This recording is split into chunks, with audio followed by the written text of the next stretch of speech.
You know what's genuinely unsettling to think about? You have never, not even once, actually experienced the world directly. I mean, right now, it feels like you're just looking at a screen, right?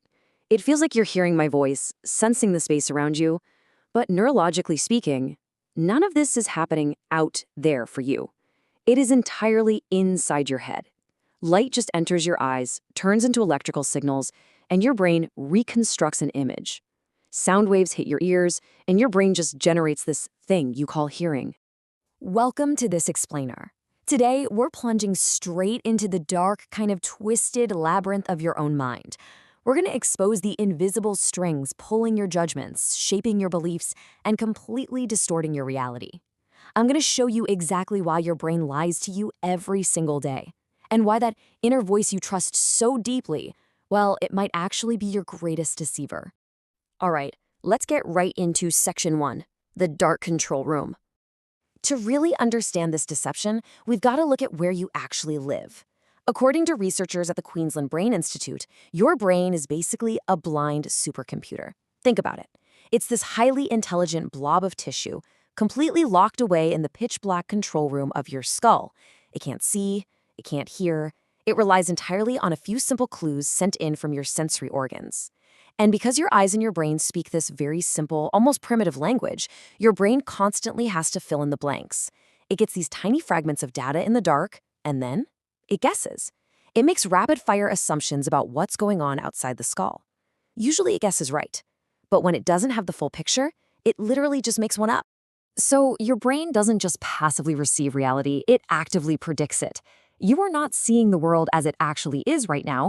You're seeing a version of the world that's been heavily filtered through your past experiences, your fears, and your specific mental patterns. It's kind of like looking through a dusty, curved mirror. And the scary part is, after a while, you completely forget the mirror is even flawed. You just start believing the distortion is the absolute truth. Which brings us to a pretty terrifying conclusion. It lies. When the brain gets confused by those simple signals coming in, it fabricates a distorted reality just to keep you feeling safe and in control. This is the exact mechanism behind optical illusions. Your brain thinks it sees movement where there absolutely isn't any, simply because it guessed wrong. But these lies go much, much deeper than a few visual tricks. Let's move on to Section 2, the invisible gorilla. You see, this mental filtering actually makes us totally blind to our own environment. There's this incredibly famous 1999 study by Wonderlic. They had volunteers watch a short 60-second video of two teams passing basketballs. The task was super simple. Just count the number of passes made by the team wearing white. Easy, right? Well, during the video, a person in a full gorilla suit walks right into the middle of the screen, faces the camera, thumps their chest, and just walks off. They are on screen for 10 whole seconds. But guess what? Almost half of the volunteers completely missed the gorilla. No way, right? But it's true. It's because of something called inattentional blindness. The brain was so aggressively filtering out distractions to stay focused on counting that it literally deleted a giant gorilla from reality. So if you can miss a gorilla in plain sight, what else is your brain editing out of your everyday life? Which leads us to Section 3, the echo chair. Okay, so here's a warning for you. If you can't even trust your own eyes, you certainly shouldn't trust your beliefs. Your brain curates information sort of like a DJ with selective hearing. It only plays the tracks it already likes.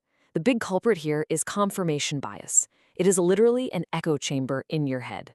A famous Stanford study showed that when people are confronted with hard facts that directly contradict their deeply held beliefs, they don't actually change their minds. The exact opposite happens. They become even more convinced of their original incorrect beliefs.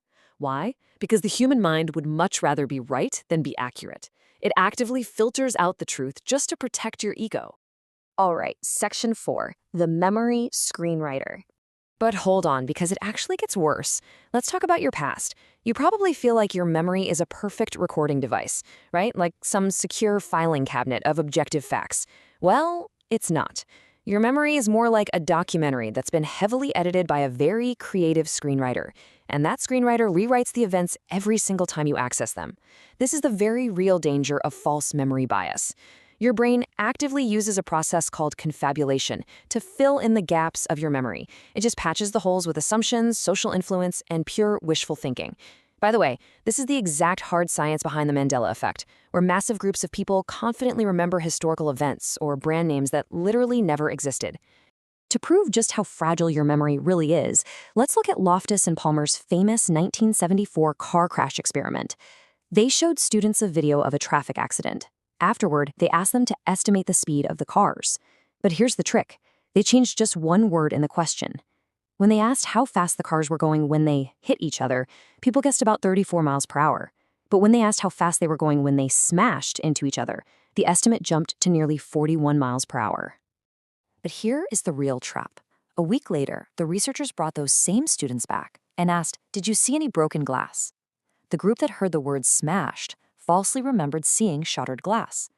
But here's the thing. There was no broken glass in the video. None whatsoever. Proving that a single word planted by a total stranger can permanently alter your memory of the past. Your brain literally created a physical detail out of thin air. Actually, let's test your own mind right now.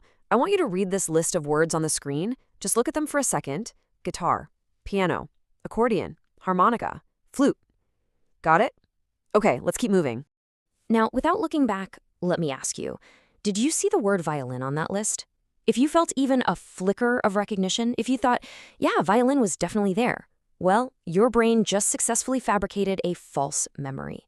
This is known as the DRM task paradigm. Violin was never on the list, but because it's so semantically associated with those other instruments, your brain just assumed it was there and created a brand new memory of it. It lied to you, right here, right now. This brings us to Section 5, the final illusion. We are now plunging into the deepest, most insidious deception of all. We've seen how your brain distorts your vision, your beliefs, and your memories. But the ultimate lie it tells you, that's the identity lie. Your brain uses permanent labels to define you. It tells you I'm an anxious person, or I'm a procrastinator, mostly just to save energy. It builds a box, puts you inside, and locks the door. Saying this is just who I am might actually be the most dangerous sentence in the world, because it's a biological lie.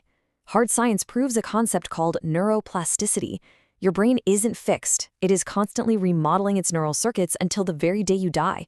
Sure, every time you repeat those labels, you reinforce the circuits of that lie.